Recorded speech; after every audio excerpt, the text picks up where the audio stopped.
Ever wonder just how that little piece of plastic in your wallet can make or break your financial future?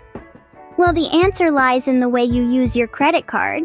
First, let's think of credit cards as financial tools, not free money. They offer convenience and rewards, but use them wisely. It's easy to swipe away without realizing how much you're spending, so make a budget.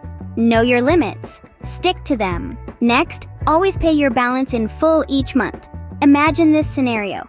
You have a balance of $200. You only pay the minimum. That remaining balance will accrue interest, and before you know it, you owe more than you originally spent. Paying your balance in full helps you avoid those pesky interest charges.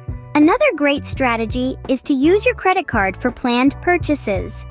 Need a new laptop? Plan for it. Save up. Then, when the time comes, use your credit card and pay it off immediately. This way, you can reap the rewards without falling into the debt trap. Now, what about emergencies? Yes, credit cards can come in handy during unexpected situations. But remember, it's better to have an emergency fund set aside. This way, you're not relying solely on credit. And finally, monitor your credit card activity. Regularly check your statements for any suspicious activity. This helps you catch any fraudulent charges early and keeps your credit score in good standing. So, there you have it, simple, practical tips to become a credit card wizard. Remember, the goal isn't to avoid credit cards, it's to use them responsibly.